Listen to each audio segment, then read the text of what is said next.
Muy buenas tardes. Que el Señor les bendiga, hermanos. Nuevamente estamos muy contentos con mi esposa de poder haber pasado este fin de semana. Son esos sentimientos encontrados, ¿no? Por un lado, queremos volver a casa, tenemos nuestro hijo menor allá, está mi perro, chico también, mi perro regalón, pero también es tan grato estar con la iglesia del Señor y la oportunidad que Dios nos ha dado en los lugares donde hemos estado de compartir con la iglesia, con el pueblo del Señor. Y que Dios siga fortaleciendo a su pueblo, teniendo pueblo fiel en todo lugar. Ha sido tan bonito y en especial conocerles a ustedes también, sin duda. Así que doy gracias al Señor por esa oportunidad. Y Dios nos permita volver a vernos. Ya sea que ustedes se animen a ir a Kentucky a conocer el arca y el museo, o que por alguna otra razón también nosotros estemos por acá. Así que muy agradecido del Señor, de la hospitalidad, de vuestro pastor, su esposa y de muchos otros hermanos, pastores, líderes que nos han atendido muy bien. Eso habla tan bien de ustedes, hermanos, así que gracias al Señor por eso. Antes de ir al tema, solo brevemente, porque se me acercó un jovencito, si podía mostrar el arca y el museo, solo brevemente volver a animarles. Y conversaba con el pastor que quizás si un día van y van en grupo, podemos organizar algo especial, podemos organizar un entrenamiento especial, les damos clases en la mañana con los científicos y después visitan el arca, el museo. Y en particular respecto del arca y el museo, volver a recordarles que nuestro ministerio existe justamente para colaborar con la iglesia local.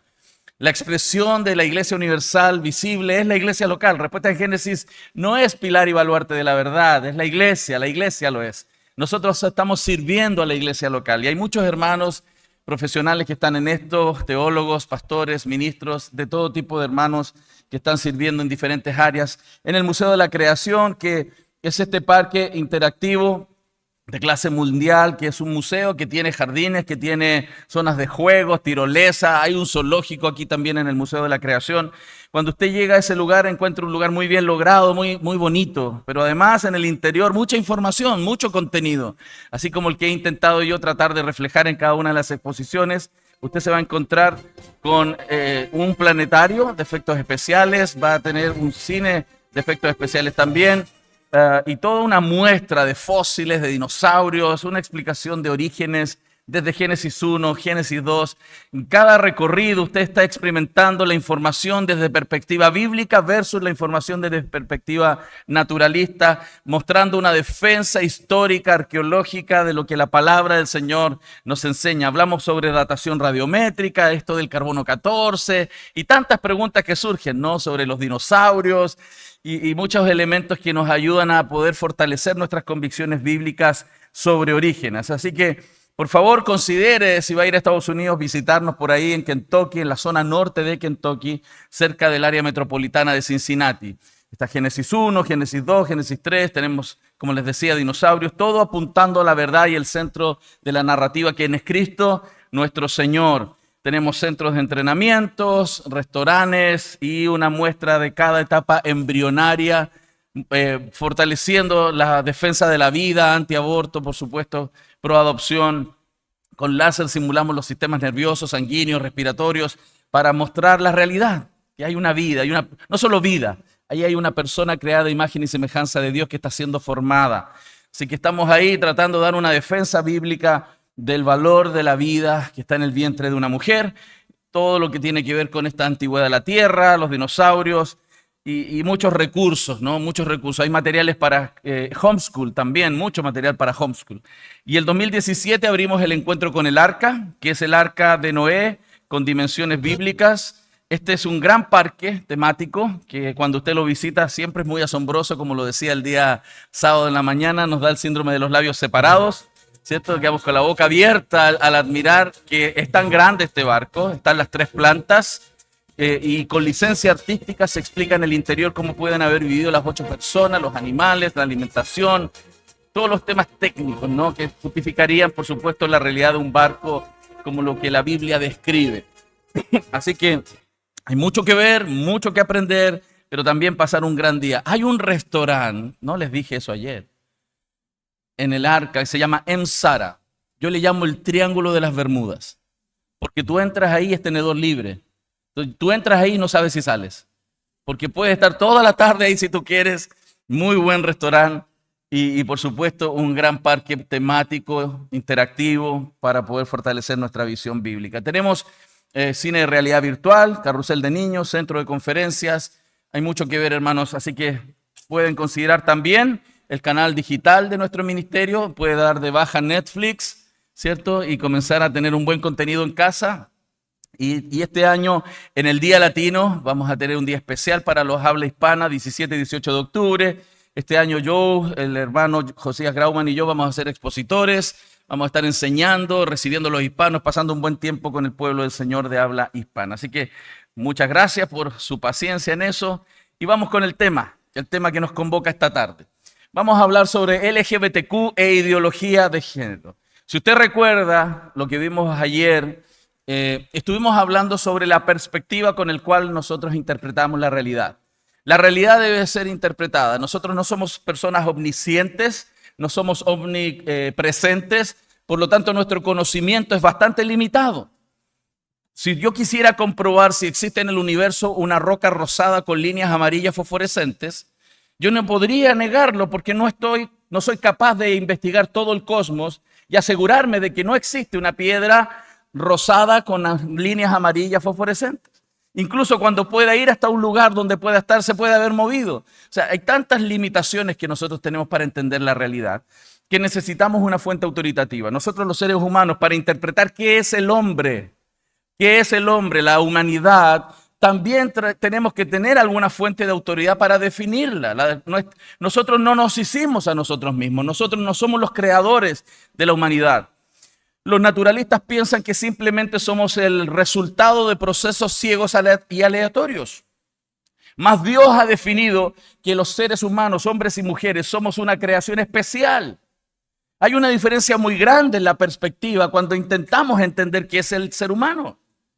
Y ese foco de esos lentes, por supuesto que van a dirigir la interpretación de las evidencias, lo que observamos, y eso va a tener demasiadas implicaciones existenciales para la vida humana. Porque si yo no entiendo bien qué es el ser humano y su necesidad, no tengo formas reales, profundas, eficientes, eficaces de ayudar realmente a los seres humanos. La Biblia nos habla en Génesis 1, y voy a leer el mismo texto que el pastor ha leído, y esto es importante, porque vamos a hablar de LGBTQ, ideología de género. Vamos a hablar de los problemas de desviarnos de la verdad divina. Pero la Biblia no parte en Génesis 3, la Biblia parte en Génesis 1. Y una cosa muy importante si vamos a hablarle a este mundo, no solamente decirle lo mal que está la vida que llevan, sino mostrarles la hermosura y la belleza de lo que Dios creó en el principio. Por eso la Biblia parte mostrándonos no la caída, sino la belleza de la creación. Entonces hablarles del diseño real, divino, y lo hermoso que esto es en su diseño y en su función, va a elevar también la gloria del Creador. Y por otro lado, luego les mostramos que la vida que llevan está perdiéndose la verdadera realidad, y valga la redundancia. Entonces, la creación, cuando usted lee Génesis 1, y no voy a tener tiempo de ir por cada día, eso sería como una clase de escuela dominical. Cada día que Dios creó, cada vez que Él terminaba de crear algo y veía que aquello que había creado estaba cumpliendo el propósito para el cual Él lo creó, Dios dijo que eso era bueno. Muy bien. Cada día, y lo hizo cada día, Él hacía algo, construía algo, diseñaba algo, ordenaba que algo existiera, cumplía el propósito para el cual Dios lo creó, y eso Dios lo llamó bueno. Y cuando Dios crea a la humanidad el sexto día en la tarde, como dice la Biblia, y es bien preciso, ¿no? Sexto día en la tarde. Dios crea a Adán. Génesis 1 habla de Adán, que puede ser traducido como el nombre propio Adán, como varón, pero también como humanidad, la palabra Adán. ¿Cómo sabemos que en Génesis 1 es humanidad? Porque inmediatamente dice varón y hembra los hizo. Crea a Adán, la humanidad, en distinción de varón y hembra. Y hombres y mujeres fueron hechos a imagen y semejanza de Dios. Han de ser fructíferos, han de procrear, han de poner orden en la creación. Seríamos los vicerregentes de Dios sobre la tierra. Han de gobernar, por supuesto, la creación. Toda la creación, cuando fue terminada, con los seres humanos como corona de esta creación, cumpliendo la función para la cual Dios los creó, y dio Dios que todo lo que había creado y que era bueno en gran manera. Y esto es hermoso y es importante entender la belleza y la hermosura de la creación y quiero entrar en ese punto. Cuando Génesis 1 termina, ahí no hay maldad, no hay problema, no hay sufrimiento, no hay problemas de matrimonio. Nada. Imagínense los que están casados aquí. Imagínense un mundo donde nunca pelea el hombre con la mujer. Nunca un problema. Es un paraíso. Porque ninguno de nosotros lo ha experimentado, ¿cierto? O usted tiene un matrimonio que jamás han peleado por nada. ¿Cierto que eso no existe? Eso es un paraíso donde hombres y mujeres se levantan con un solo propósito cada día.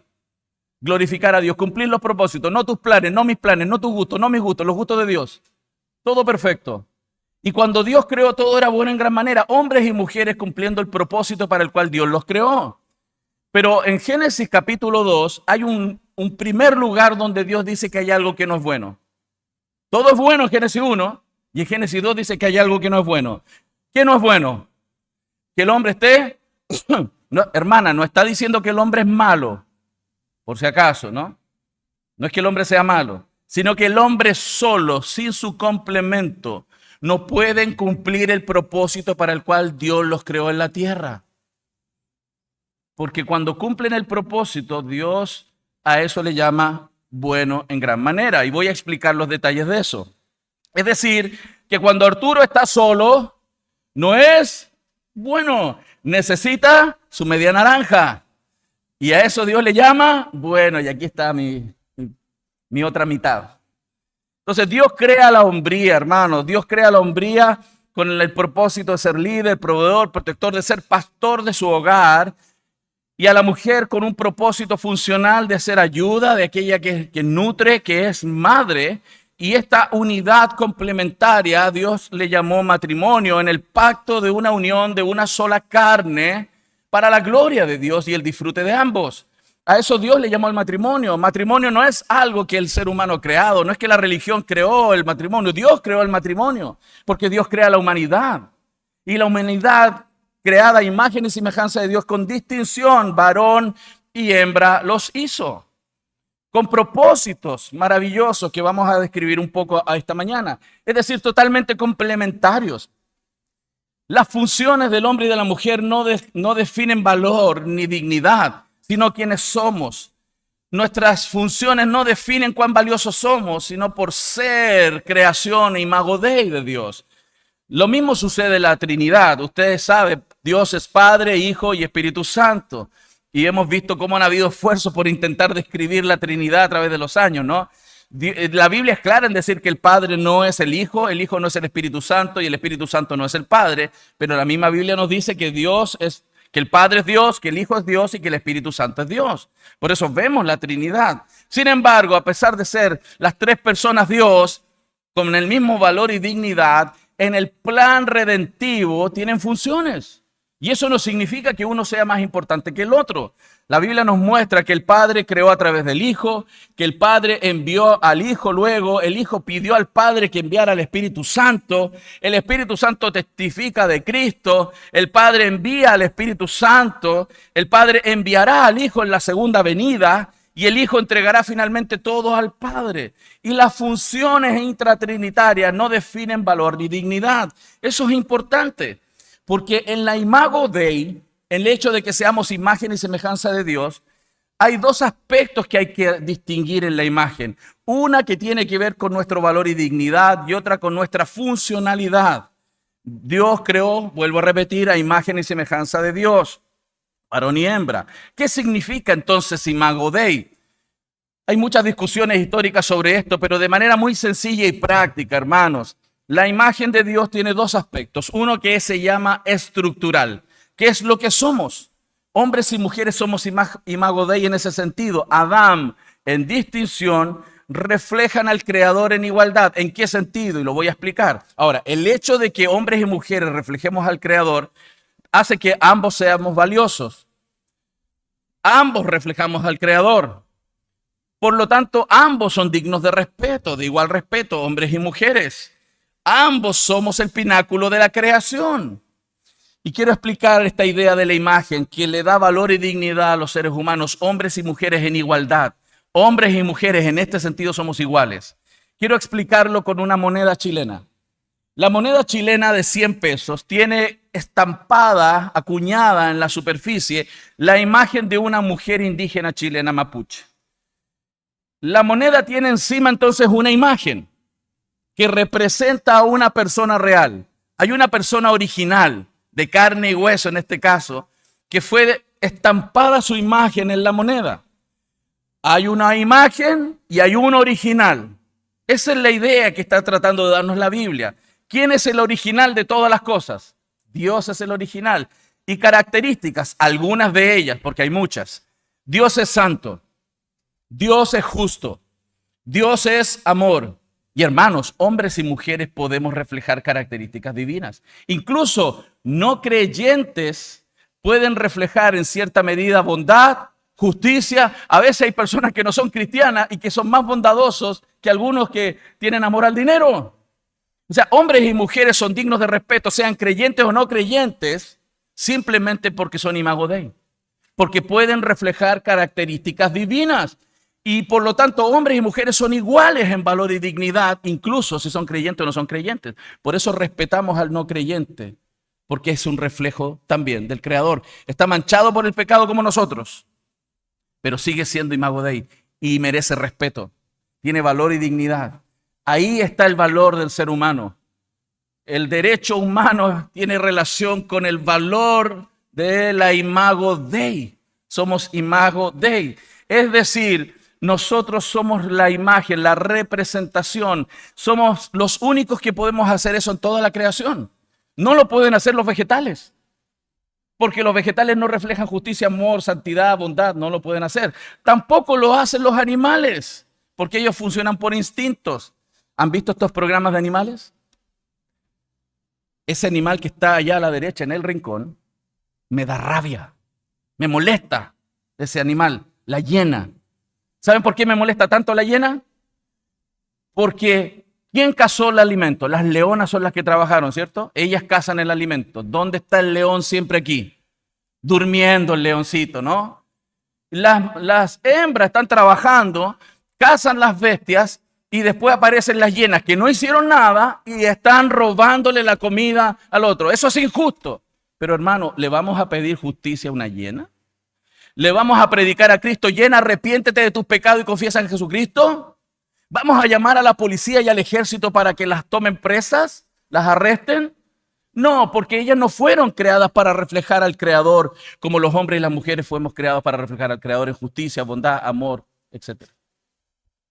Y nuestro valor y dignidad viene de eso.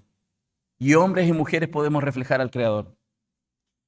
Los animales fueron creados no para representar como imagen. Ellos son simplemente creación. Tienen su valor, debemos cuidarlos. Dios nos dio la responsabilidad de cuidar a los animales, pero el valor de un animal es inferior al valor de un ser humano. Porque los hombres y mujeres somos imago Dei. Por eso usted no puede amar más a su perro que a su vecino. ¿Sí? Si se están ahogando, ¿a quién salva? ¿Al perro o al vecino? La imago Dei no es el perro. La imago Dei es su vecino. Aunque sea el vecino que le barría las hojas en su vereda y le tiraba las fecas del perro encima de su vereda, sigue siendo imago Dei. Hay que corregir nuestra cosmovisión, porque el animalismo incluso se ha infiltrado en la iglesia. Preferimos tener perros que hijos, cuando Dios nos permite tener hijos. La imago Dei, hermanos, es muy importante. Estructuralmente, hombres y mujeres reflejamos al Creador, pero hay otra forma de entender la imago Dei. Es funcionalmente hablando. Hombres y mujeres en las funciones que Dios nos otorgó, también reflejamos al Creador. Y esto es muy interesante porque Dios nos dio trabajos, Dios nos dio funciones. Y la Biblia es clara en decir que el hombre y la mujer tenían que fructificar, por lo tanto apuntar a tener hijos si Dios por supuesto así lo permitiese. Y hermanos, en ese sentido el hombre tiene ciertas funciones determinadas por Dios. Dios quiere que el hombre sea el proveedor, el protector y el pastor de su casa. Eso no quiere decir que una mujer no pueda hacerlo. De hecho, hay muchos ejemplos muy positivos de mujeres que han soportado y sostenido sus hogares solas. por ausencia de los varones. Mi caso de familia es así. Mi papá nos abandonó cuando yo era pequeño. ¿Y quien trabajó para que nosotros pudiéramos estudiar en la universidad y pudiéramos comer y vestir? Fue mi madre. Hay muchas mujeres que son un gran ejemplo de sustento de sus hogares, pero ¿a quién Dios le va a pedir cuenta? Al hombre, por ser el proveedor de su casa. Pero también tiene que ser el protector. ¿Quién es el original? Dios. ¿Quién es la imagen? El varón. El protector, proveedor y pastor original es Dios. No dice la Biblia, Jehová es mi pastor, nada me faltará. ¿Quién es el original? Dios. Él es el pastor. Él es el que sustenta. Él es el que nos pastorea. Él es el que nos cuida. No temeré mal alguno. Él nos cuida. Pero ¿quién debe cumplir el rol en el hogar de reflejar al Señor como proveedor, protector y pastor? El varón. Por eso, hermano, no puede ser que si hay un ruido en la noche en la casa, el varón le diga a la señora, vieja, anda a ver qué está pasando. Y manda a la señora a matar la araña. Hay un ratón, vieja, anda a matarlo. ¿Cómo es posible, hermano? El hombre fue hecho para proteger. Fue diseñado para proteger. En promedio, hermanos, físicamente, en promedio, el hombre es más fuerte que la mujer. ¿Por qué? Porque fue hecho para proteger su casa. Fisiológicamente somos diferentes. La mujer, por ejemplo, tiene los lados del cerebro con más interconexiones entre los costados, entre los lados. Por eso ellas pueden conectar ideas con mucha más facilidad. La mujer puede estar cocinando con un teléfono aquí hablando con la amiga, con un pie haciendo algo aquí en el suelo y atenta de lo que los niños están haciendo allá atrás. Los hombres vemos televisión y vemos televisión. Porque tenemos pensamiento más lateralizado, nos enfocamos más. ¿Y eso hace más o menos? No somos más y menos. Fuimos diseñados para funciones diferentes complementarias. La mujer tiende a tener más glóbulos blancos que el varón, por lo tanto se recupera más rápido de las enfermedades que el hombre. Por eso cuando un hombre está resfriado parece que tiene un cáncer terminal, ¿lo han visto? Está ahí, como que se va a morir. Pero hermanos, entiéndanos, mis hermanas, entiéndanos. Ustedes tienen más glóbulos blancos que nosotros. Pero la mujer tiene más glóbulos, el hombre tiene más glóbulos rojos. Coagula y cierra heridas más rápido porque fue hecho para la guerra, para enfrentar el peligro y se va a cortar, se va a dañar. Dios nos hizo diferentes. Hay muchos datos más. Pero el original es Dios. Pero nuestro valor no viene de nuestras funciones, sino de quienes somos. Imago Dei. Dios es el proveedor, protector y pastor. Y por eso podemos enseñarle a nuestros hijos y que comiencen a amar ser hombres y nuestras niñitas a amar ser mujeres, porque Dios las hizo de manera especial y singular. El hombre entonces proveedor, protector y pastor, y la mujer fue creada también funcionalmente como alguien especial en un concepto que hoy no es muy apropiado para el mundo feminista, ¿no? La idea de ser ayudante, de ser ayuda. La Biblia dice que la mujer es ayuda idónea, ¿cierto?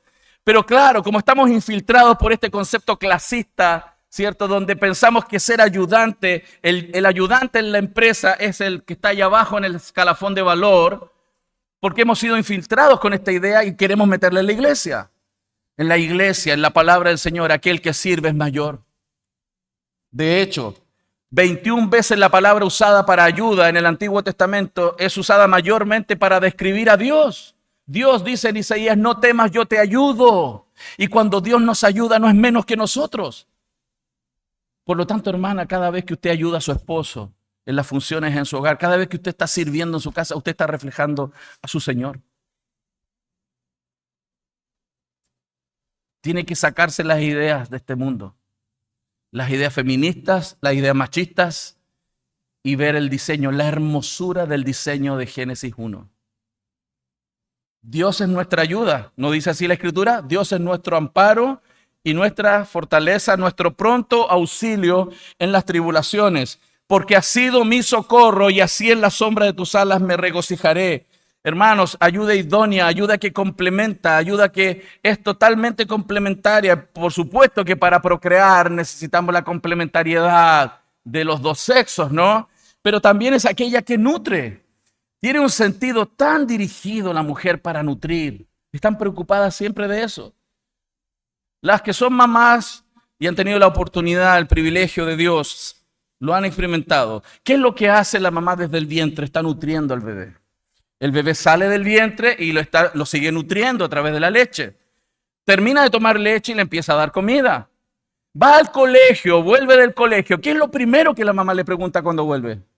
¿Te comiste la comida? El papá no está ni preocupado de eso. Él quiere comer su comida. ¿Sí o no?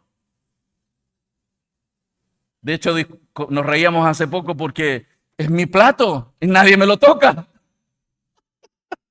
Yo estoy preocupado de comer mi comida. Que otros vean. Yo soy así. Pero la mamá está preocupada de que todos coman. Yo tengo 52 años. Yo sé que me veo más viejo. Perdonen por eso. Pero, hermanos, cada vez que voy a mi país, a Chile, y veo a mi mamá, la visito, ¿qué cree usted que es lo primero que ella hace cuando yo llego? La comida. Porque está preocupada de nutrirme. Y lo peor de todo es que termino un plato y me pone un segundo plato y quiere que coma un segundo plato y después le dice a mi esposa que Arturo está gordo, pero me pone un segundo plato. ¿No han visto eso? ¿Por qué? Porque fueron creadas, diseñadas para nutrir. ¿Quién es el original? Dios. Oídme, oh casa de Jacob y todo el resto de la casa de Israel, los que sois traídos por mí desde el vientre, los que sois llevados desde la matriz, reflejan características divinas.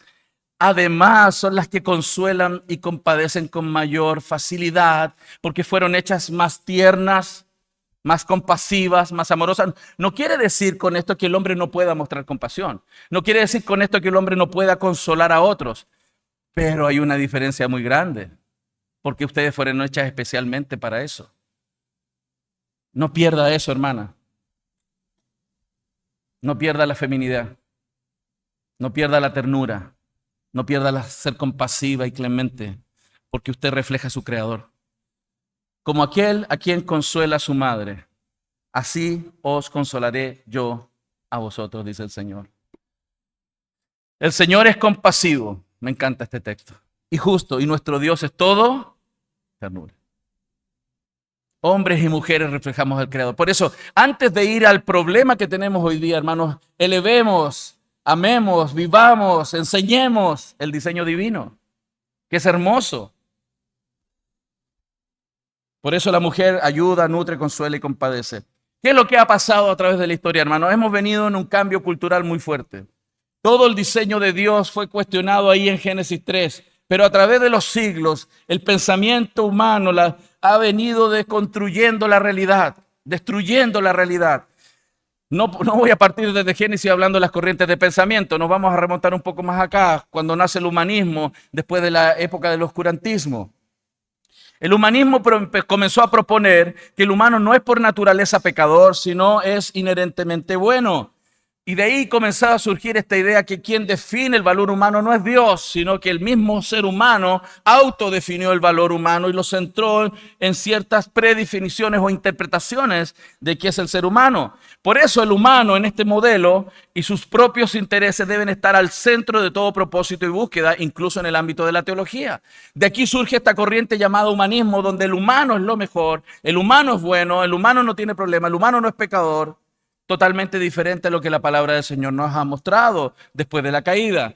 Hemos venido a través de otras historias, otras líneas de pensamientos como el racionalismo, en la época de la Ilustración, donde se dijo que la final autoridad para el conocimiento no puede ser revelada, sino concebida por el razonamiento humano. Entonces el hombre, imagínense, se autodefinió su valor. No viene de ser imago Dei, sino simplemente de autodefinir que soy bueno. Y luego ya no considero la verdad como revelada, la verdad no viene de Dios, la verdad viene del razonamiento humano. Fíjense, todos estos elementos han venido colaborando para que el mundo siga deconstruyéndose. Luego vino el naturalismo, que es esta creencia que todo es materia y energía, ¿se acuerdan? Y hablaba entonces que tenemos que buscar una explicación de la vida en el universo en sí mismo.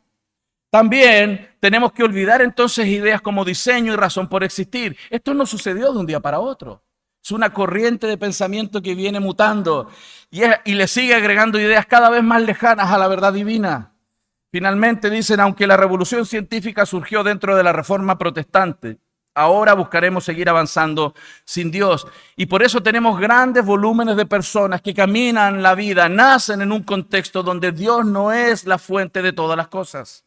El empirismo comenzó a tomar su lugar, que es esta filosofía que todo se reduce a masa y energía y el conocimiento se limita a la percepción de los sentidos. Y por lo tanto no hay manera de justificar el conocimiento de algo que no es percibido por los 5 sentidos. Fíjense, esta es una corriente de pensamiento, que es esta idea de que todo lo que yo considero verdadero es lo que puedo probar, lo que puedo ver, lo que puedo tocar, lo que puedo palpar. Eso se llama estricto empirismo. Este libro es muy bueno, se los recomiendo. No está aquí el día de hoy, lamentablemente se nos acabó durante la gira, trajimos algunos, pero existe. La editorial que lo publica, que es Legado Bautista Confesional, está imprimiendo aquí en España, así que lo pueden conseguir, lo van a encontrar. A Monte Alto, Andrés Valencia, lo pueden conseguir.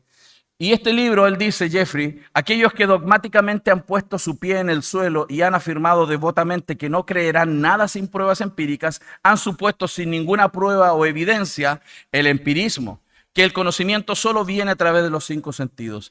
Y esta manera de entender la realidad ha limitado muchas cosas, donde, por ejemplo, cómo justifica el pensamiento, la lógica, las leyes de la física, las matemáticas, virtud, honor, etcétera. Entonces, fíjense cómo el pensamiento se ha ido restringiendo en un área, se liberaliza en otra. Todo esto está pasando en el mundo y esto es la base para entender el LGBTQ, ideología de género, hermanos. Narnia, por ejemplo, que fue escrita por C.S. Lewis, él tiene una frase muy interesante. En una especie de espantosa simplicidad retiramos el órgano y exigimos la función. Hacemos hombres sin pecho y esperamos de ellos virtud e iniciativa.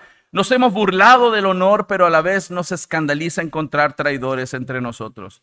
Debido a que los seres humanos comenzamos a racionalizar todo, a querer demostrarlo científicamente, la existencia del ser humano se trató entonces de explicar de manera natural. Y es por eso que nació toda esta teoría evolutiva donde dice que nosotros venimos ¿de quién? De antepasados de características simiescas. Entonces, todos los que estamos aquí somos simplemente simios evolucionados. Simios evolucionados. Pero hay un problema en esto. Nosotros no somos animales. Somos seres humanos creados a imagen y semejanza de Dios. Y es por eso que hay ciertos aspectos de la vida que no nos podemos igualar, por supuesto, con los animales. Biológicamente tenemos estructuras biológicas que son similares a los de los animales. ¿Por qué? Porque vivimos en el mismo planeta que creó Dios. Necesitamos esqueleto, necesitamos sistema sanguíneo, necesitamos respirar. Por supuesto que vamos a tener sistemas similares, pero no somos animales. Somos imagen y semejanza de Dios. Y les voy a dar un ejemplo. ¿Han visto imágenes como esta en los programas de televisión? Se pegó.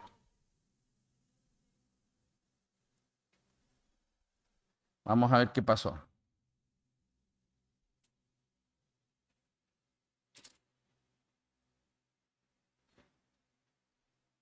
El enemigo, dice.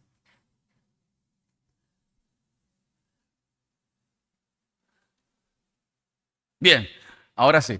¿Han visto imágenes como esta? Son dan un poco de asco a veces, depende de cada uno, ¿no?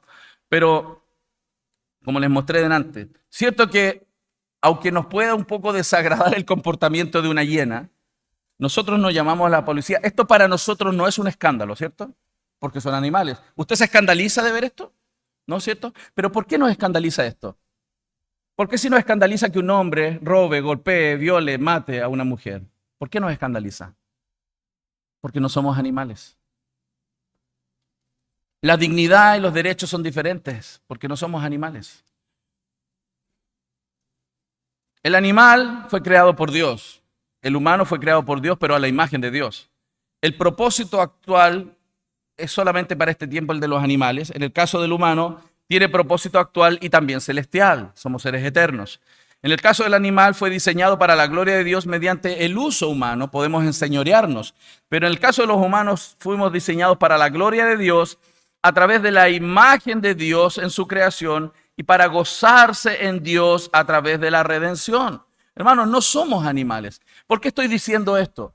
Porque hay una corriente de pensamiento que es la tendencia evolutiva, la idea evolutiva, que nos define como animales. En el colegio a nuestros niños les enseñan que todos los humanos pertenecemos al reino. ¿No les dicen eso? Somos animales. Yo creo que les dije, ¿no? Ver, me vas a tener que ayudar. Que las escuelas de psicología queriendo ayudar a los papás, ¿les conté de eso? Sí. ¿No les conté? Bueno, los psicólogos queriendo ayudar a la disciplina de los hijos, querían estudiar el comportamiento de los niños, como no les iban a pasar niños, ¿cierto? ¿Sí? ¿Se acuerdan? Y llegaron a una conclusión de que no había que darle disciplina parental a los niños porque ellos dijeron que como los simios se ponen más rabiosos cuando los golpeas, reaccionan mal, nosotros no debemos golpear físicamente a un niño. Eso salió de una interpretación de creer que los seres humanos somos animales. Entonces no podemos comparar el comportamiento animal con el comportamiento humano, porque no somos animales, somos seres creados a imagen y semejanza de Dios, que tenemos corazón. ¿Por qué digo esto? Porque si pudiéramos justificar el comportamiento animal y que todo lo que el comportamiento animal produce, nosotros tendríamos entonces licencia. ¿Qué hace el gallo con la gallina? ¿Le pide permiso para las relaciones sexuales? No, y lo hace hasta con violencia, ¿cierto? Cuando él pisa la gallina, lo hace con violencia. Entonces yo no puedo usar el comportamiento animal para justificar un comportamiento humano. ¿Por qué? Porque la mujer es digna de respeto. Si fuese así, mujeres, prepárense, porque simplemente queremos pasar nuestros genes. No podemos usar el comportamiento animal para justificar el comportamiento humano. No somos animales. El animal, ¿cierto?, es distinto al ser humano. El animal se aparea. El ser humano tiene intimidad en el pacto matrimonial para la gloria de Dios. El animal en el acto simplemente busca reproducción, pasar los genes. En el caso del humano, para lograr una intimidad y un nivel de complicidad, de unidad que apunta a una familia para extender el pacto a un hogar donde hay amor y seguridad. En el caso animal, la aprobación de ambos animales muchas veces no es necesaria. Sin embargo, en la humanidad, la aprobación de ambos es necesario para guardar la dignidad. No utilizamos al otro para nuestros placeres. Lamentablemente, cuando el pecado corrompe el corazón humano, nos transformamos en tendencias animalescas. ¿Cuál fue la degradación, una de las degradaciones más notorias en la Biblia de un hombre que perdió la capacidad de ser imago Dei? Nabucodonosor. Estoy hablando en lengua, hermano. Estoy hablando en lengua. Hasta ahora me falta café en las venas. Nabucodonosor. Dios le quitó la razón y se comportó como un animal. Los animales solamente se conectan con otros para aparearse por instintos, para suplir su propia necesidad. La sexualidad en el orden creado tiene, además del disfrute, tiene propósitos mucho más hermosos y profundos que lo que el mundo ha dicho. Pero el mundo sigue diciendo que somos simplemente animales. Este concepto naturalista, biológico, animalesco, es la base del movimiento LGBTQ. Y les voy a mostrar. La historiadora Linda Hirschman, en el libro que está ahí en pantalla, ella documenta cómo llegó a ser exitoso el movimiento de LGBTQ en Estados Unidos. Y dice así, ella en su libro dice, no existe un Dios y ningún hombre por cuyo beneficio está ordenado el mundo actual. ¿Sí? Natural. Las cosas tienen mutaciones y los aptos sobreviven. ¿Qué es esa idea? ¿Se acuerdan de Darwin? ¿Cuál es la teoría darwiniana? Que los aptos sobreviven, que los seres simplemente tienen mutaciones y adaptación y somos simplemente animales que estamos evolucionando. No hay un Dios que creó todas las cosas, no hay un hombre ni un creador por cual todas las cosas existen, no hay nada hecho para la gloria de alguien, somos simplemente el resultado de procesos evolutivos ciegos.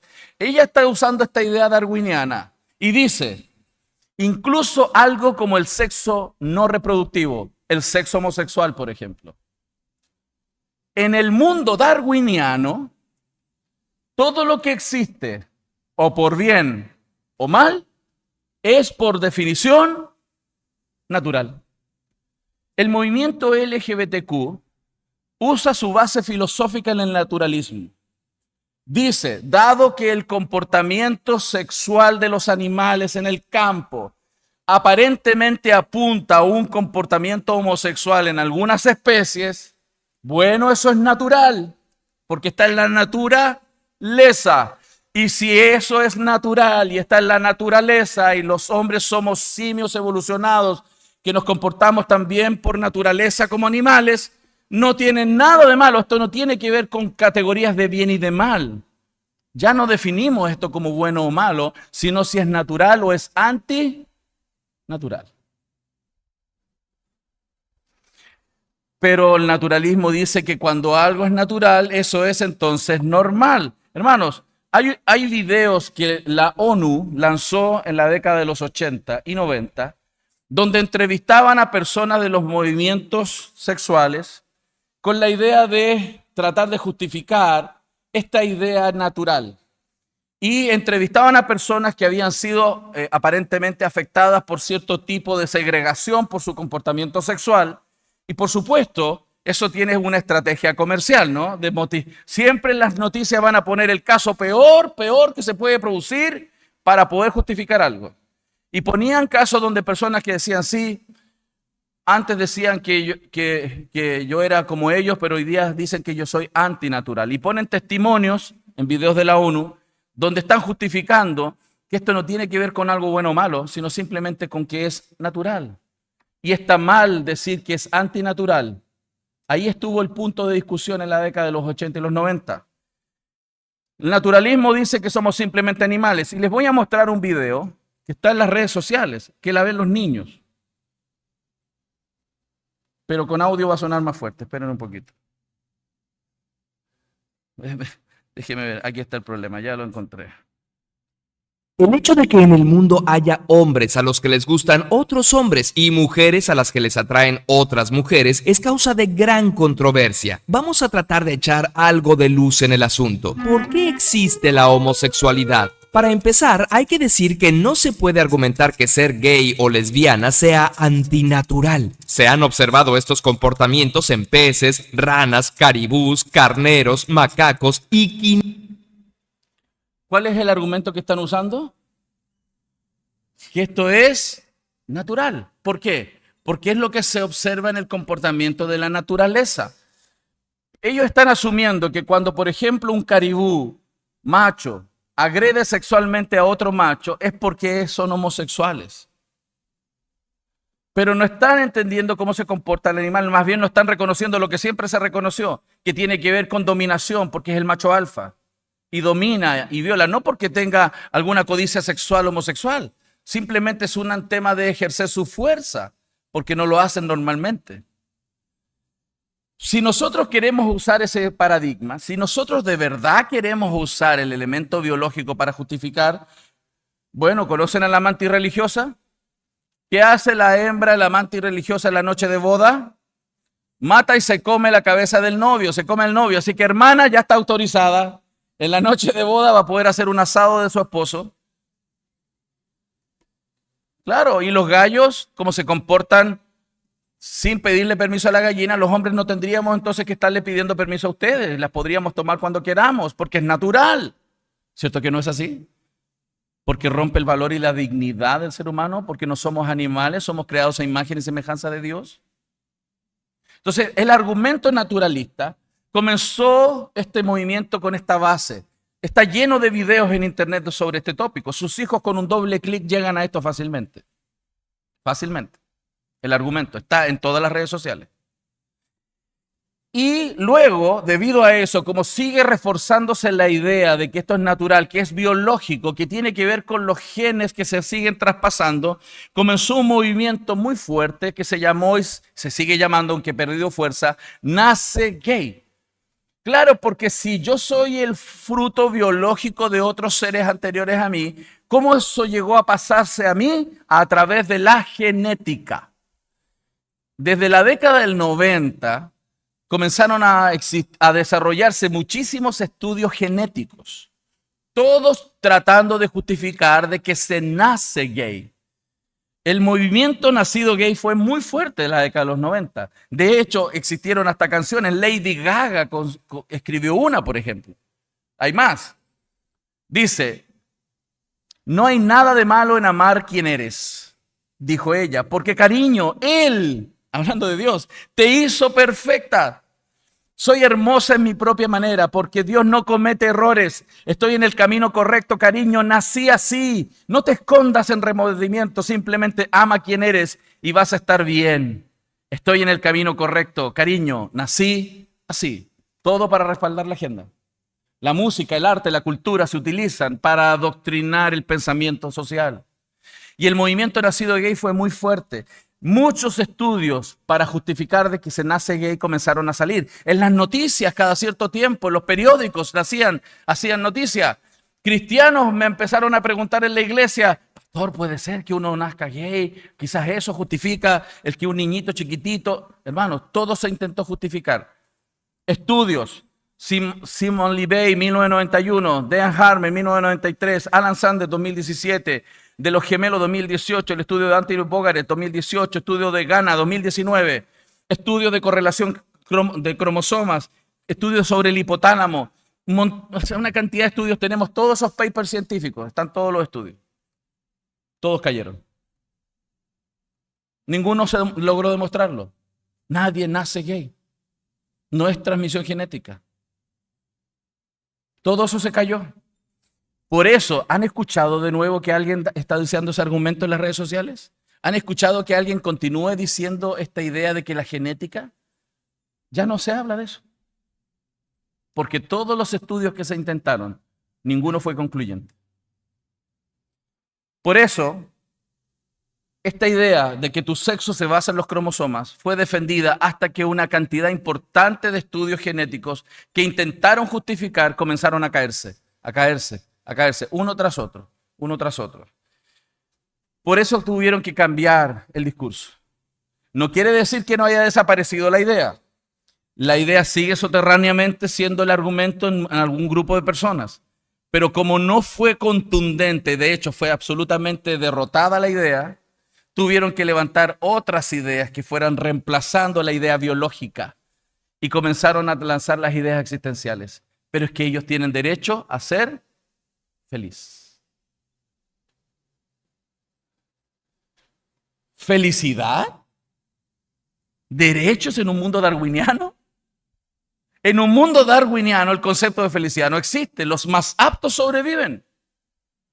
¿Cierto? No importa tu felicidad, no importa si eres mejor o peor. Aquí tiene que ver con si tú eres capaz de sobrevivir o no. En el mundo darwiniano la biología no es razón para tu gozo y alegría. Por eso tuvieron que cambiar, salir de la idea naturalista y comenzar a cambiar hacia una idea más subjetiva, relativista. Se apoyaron en el existencialismo de Jean-Paul Sartre. Jean-Paul Sartre, entre otros, son los inventores de esta idea, ¿no?, relativista que que es la base, ¿cierto?, de un existencialismo. ¿Qué es el existencialismo? Ya que no existe el significado y propósito. ¿Se acuerdan de la primera ponencia de ayer? Cuando no hay propósito y significado, y yo lo defino, es porque no puse a Dios en el principio, ¿se acuerdan? O sea, el existencialismo es el resultado de que Dios no pone a Dios como el creador, porque si Dios pone a Dios, el hombre pone a Dios como el creador, Dios define el propósito de tu vida. Como ellos no creen que hay un Dios creador de todas las cosas, Él no define tu propósito y significado en la vida, por lo tanto tú defines tu propósito y significado en la vida. Entonces podemos vivir buscando cada uno un propósito o una clase de autopropósito. El existencialismo es la creencia filosófica de que cada uno es responsable de crear propósito y significado en nuestras propias vidas. Nuestro propósito y significado individual no nos es dado por dioses, dice Jean-Paul Sartre, gobiernos, maestros u otras autoridades. Elimina toda autoridad que está sobre ti. Este es un movimiento anti-autoridad. elimina toda autoridad sobre ti. No importa lo que digan tus padres, no importa lo que diga la iglesia, no importa lo que diga el pastor, no importa lo que digan los gobiernos, no importa lo que digan las personas. Aquí lo único que importa es lo que tú en tu propio interior valoras, sientes, porque tú defines tu destino. Existencialismo. La amante que colaboró mucho con él, la amante de Jean Paul Sartre, es Simone de Beauvoir. Simone de Beauvoir fue despedida de la universidad y acusada de promover la poligamia y la pedofilia, no poligamia. Fue desvinculada porque juntaban jovencitos y hacían pedofilia con Jean Paul Sartre y la sacaron de la universidad. Ella es la autora del famoso libro El segundo sexo. No estamos diciendo con esto que el movimiento de la mujer todo fue malo, ¿no? La primera ola del feminismo fue bastante positiva porque efectivamente había situaciones donde la mujer era menospreciada, la mujer podía votar, yo no tengo ningún problema, de hecho es muy bueno que una mujer vote, ¿no? En esa época no podían votar, pero sí hay que mirar bien la historia. ¿Saben por qué no podían votar en Estados Unidos, por ejemplo? No es porque no consideraran el valor de la mujer. En ese tiempo muchos hombres tampoco podían votar, porque votaba el representante de un territorio que era el padre de la familia, incluso podían tener esclavos, pero el que votaba ahí era el representante de toda esa familia por territorio. No tiene que ver con que solo a la mujer no votaba, también habían hombres que no votaban. No tiene que ver solo con el que la mujer pueda votar, también que todos pudieran votar. Esa fue la primera ola. Pero en la segunda ola, Simone de Beauvoir, ella no le interesa esa idea. Está hablando de otra cosa. Y quiero mostrarles algunos de los escritos de Simone de Beauvoir. Y esto es importante. ¿Saben por qué? Es bueno leer estas ideas, leer estos libros, conocerlos al menos, ¿no? En buena parte. Porque hay jovencitas hoy día que tienen la polera aquí y son feministas y no han leído todo lo que los libros estos dicen. Si los leyeran, creo que se sorprenderían. Por ejemplo, ella dice, si uno es un poco escrupuloso, tiene que estar de acuerdo en que hay un largo camino desde el óvulo hasta la mujer. El óvulo ni siquiera contiene aún la noción misma de hembra. Ella cree que la mujer no nace, que la mujer se hace. Cambiaron del ámbito biológico al ámbito existencialista. El enorme avance que hizo el psicoanálisis sobre la psicofisiología, Sigmund Freud, toma la idea de Sigmund Freud de que el ser humano es un id, un ser interior, ¿se acuerdan? ¿Se acuerdan de Freud del colegio? Que uno es un id y que hay un superego que reprime al ser interior y hay un ego que regula la expresión de mi ser interior y produce neurosis y frustración cuando no me deja este superego, la escuela, el papá, la religión, la iglesia, no me deja ser lo que soy por dentro. En términos sexuales, es todo lo definió Freud. Entonces yo tengo potencia sexual, deseos sexuales y quiero sacarlas para afuera. Y si me lo impiden, eso me frustra y me llena de culpabilidad. Esa lucha es la que Freud tomaba. Ella toma la idea freudiana de que somos un ser interior que tiene que ser liberado y dice entonces que la mujer no nace, sino que la mujer se va a ir construyendo de manera existencial, de acuerdo a lo que siente. Dice, en su consideración de que ningún factor interviene en la vida psíquica sin haber asumido un significado humano. Fíjense en esto, no es el cuerpo objeto descrito por los científicos el que existe concretamente, sino el cuerpo vivido por el sujeto. La hembra es mujer en la medida en que se siente como tal. ¿Y cómo defines eso? ¿Cómo se siente una mujer? Esto es lo que propone Simone de Beauvoir. Algunos datos biológicos esenciales no forman parte de su situación vivida. Por ejemplo, la estructura del óvulo no se refleja en ella. Por el contrario, un órgano de leve importancia como el clítoris en este caso, juega en ella un papel primordial. La naturaleza no define a la mujer. Es ella quien se define a sí misma, reivindicando la naturaleza para sí misma en su afectividad. Simone de Beauvoir, hermanos, era una comprometida marxista. Ninguna mujer nace, si es mujer, sino se hace. La familia tradicional, por lo tanto, en este modelo, que por ejemplo la familia bíblica, es una construcción para controlar y oprimir los deseos interiores. La sociedad debe criar, por lo tanto, a los niños para salvarlos del pensamiento del patriarcado. Ella es la que promueve un estado totalitario que le quite el derecho preferente a los padres para que los que críen los hijos no seamos los padres, sino el Estado. Es la misma idea utópica que tiene Marx en términos económicos. Yo no voy a hablar de política aquí, yo estoy hablando de las filosofías de pensamiento que están detrás de estos nuevos evangelios, que tratan de vendernos la idea de utopía sin considerar la responsabilidad humana y el pecado. Entonces, ellos dicen que tú eres suficientemente capaz de definirte a ti mismo quién eres. Y tus sentimientos, tu experiencia vivida va a definir tu identidad. Esa es la fluidez con que vemos hoy día el pensamiento humano. Hay dos escuelas, la biológica y la existencial. La biológica dicen que se nace y la de acá dicen que se hace. ¿Se dan cuenta que las dos se oponen totalmente? Y estos jóvenes no se están dando cuenta. Que son dos filosofías totalmente opuestas. Una dice que se nace y la otra dice que se hace. ¿Cuál de las dos quieres elegir? ¿Cuál de las dos justificas? Todo esto sucede, hermanos, porque se ha distorsionado la realidad.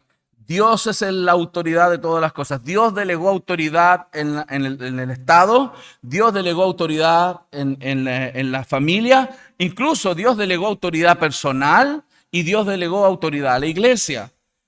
Lamentablemente esto está hoy día al revés. Quieren poner al Estado como el ente rector y quien otorga derechos y autoridad a las personas. Dios nunca puso al Estado para dar derechos a las personas. El Estado está simplemente para reconocer los derechos inherentes que vienen por la creación divina. Dios es el que definió los derechos. El Estado está para reconocer y salvaguardar, no para definir los derechos ni el valor de los hombres. Cuando la autoridad civil está arriba, hermanos, vamos a ver cosas como incluso este intento que ha habido de redefinir matrimonio. Hoy día vemos eso, ¿no?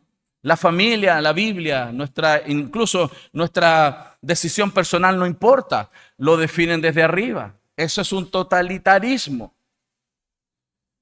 A tal punto, por ejemplo, que ustedes seguramente lo vieron en las noticias, que a un pastelero quería ser obligado a hacer un pastel para un matrimonio homosexual que él no quería hacer.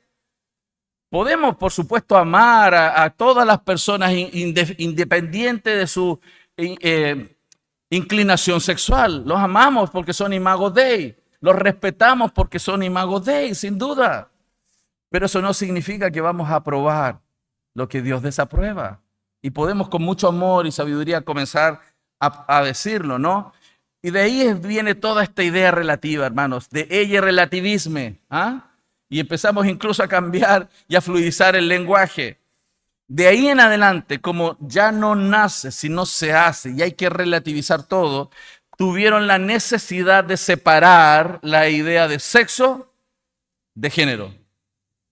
Porque sexo tiene características biológicas, ¿cierto? Y hoy día género lo separaron para hacerlo existencial. Pero estas dos ideas estuvieron juntas siempre.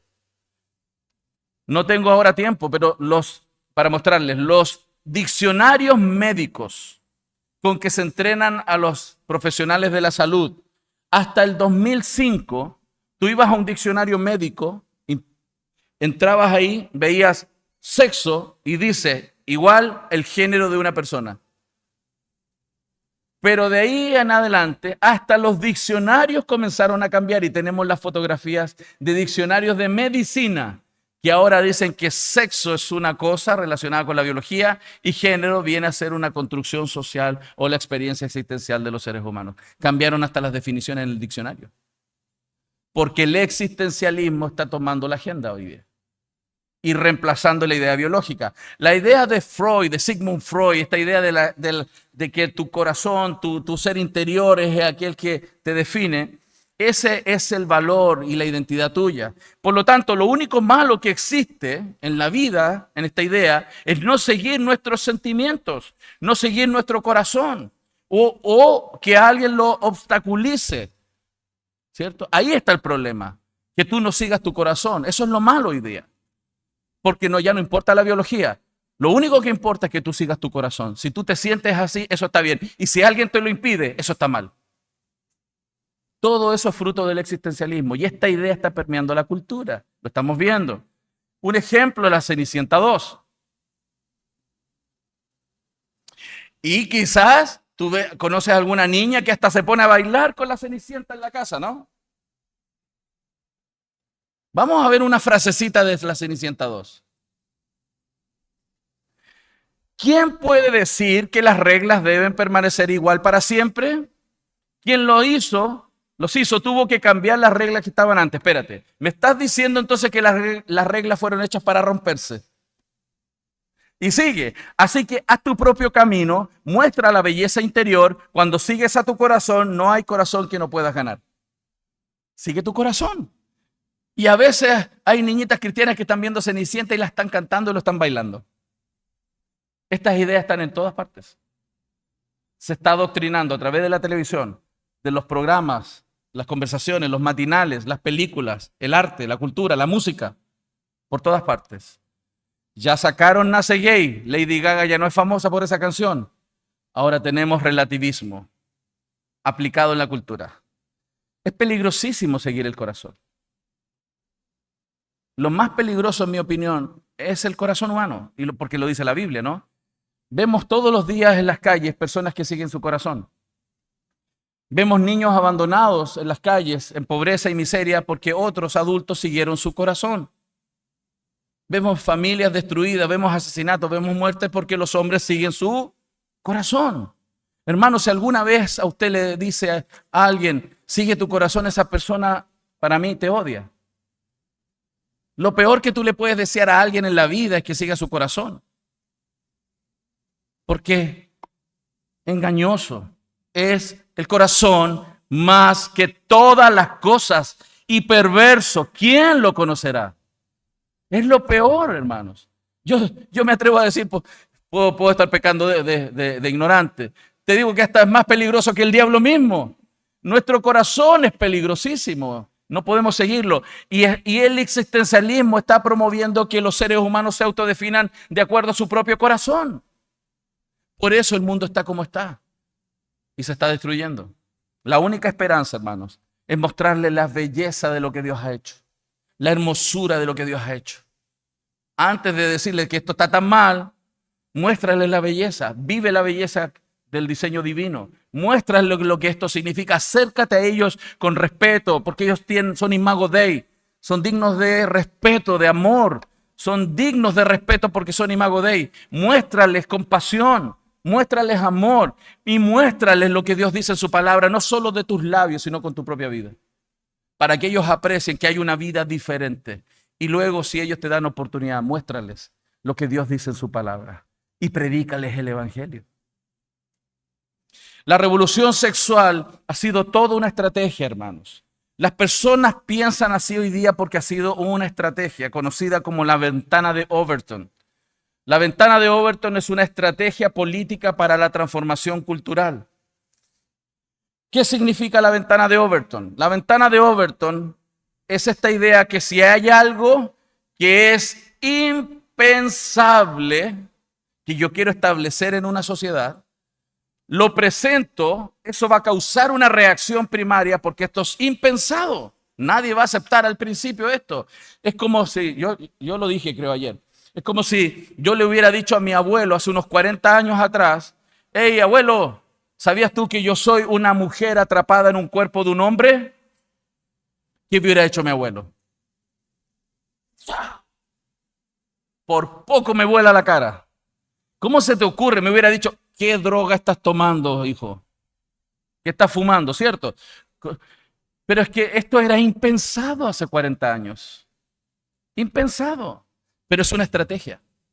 Lo impensado se levanta como un movimiento radical y empiezan a haber grupos radicales que empiezan a tener acceso a los medios de comunicación, financiamiento, ponen los casos más terribles de abuso y segmentación y los meten en la televisión.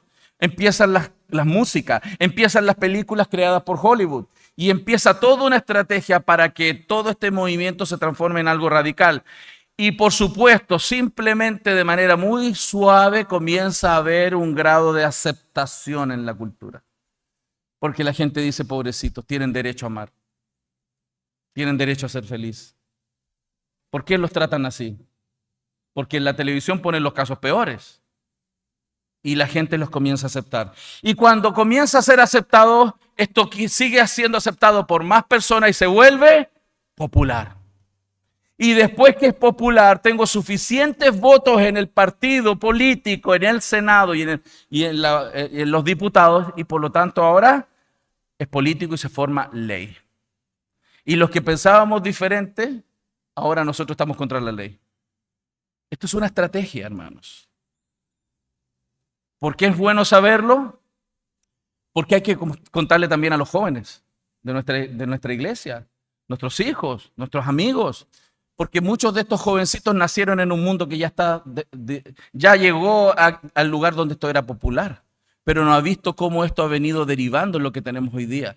No ha visto las bases filosóficas. No se ha dado cuenta que tenía una forma de ser justificado, hoy día mutó como un camaleón en otra forma, que se contrapone a la forma anterior. Esto es inconsistente con la información, es inconsistente con la experiencia humana y lo único que está causando, hermano, es mayor dolor y sufrimiento.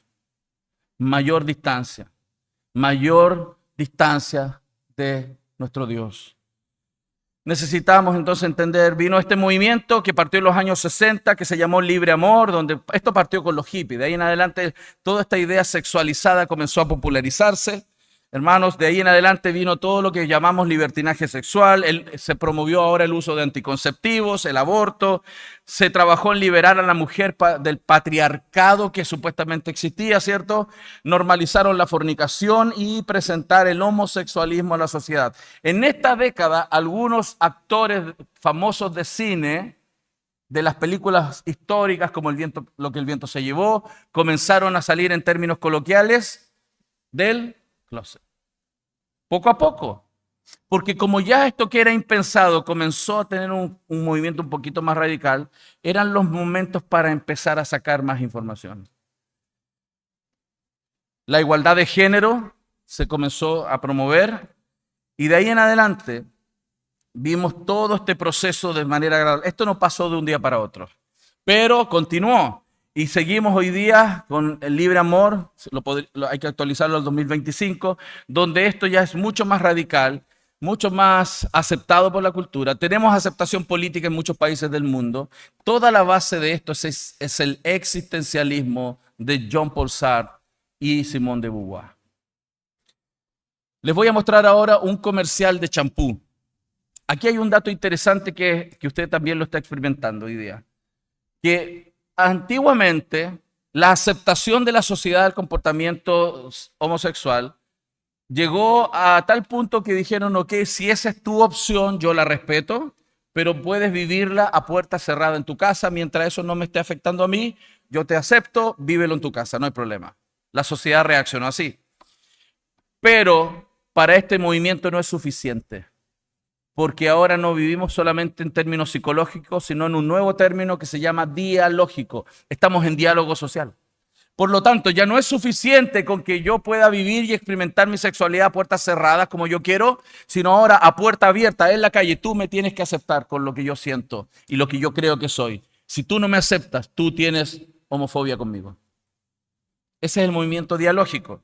Y quiero mostrarles cómo esto se ha vendido. Aquí les voy a mostrar ahora un comercial de televisión de un champú. Está subtitulado.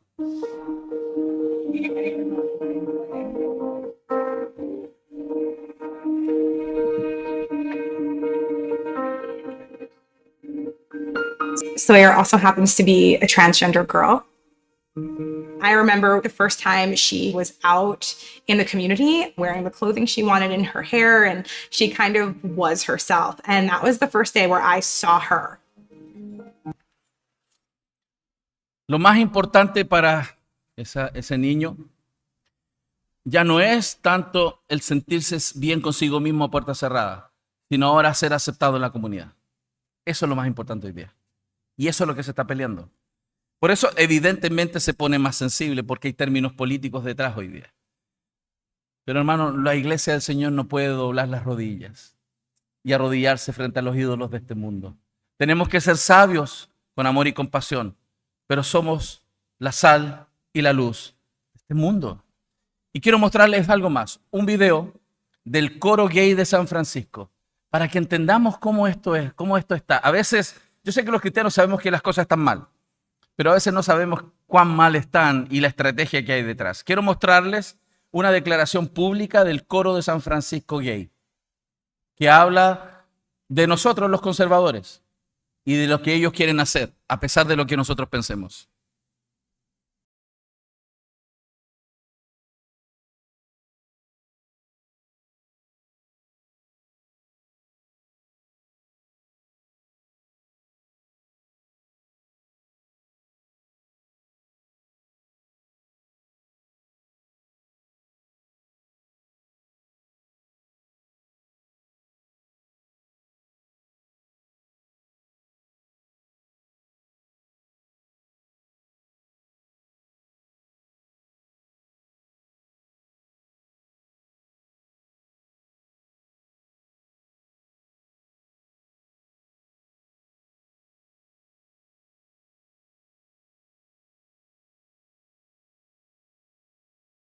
Tú les puedes prohibir ir al antro,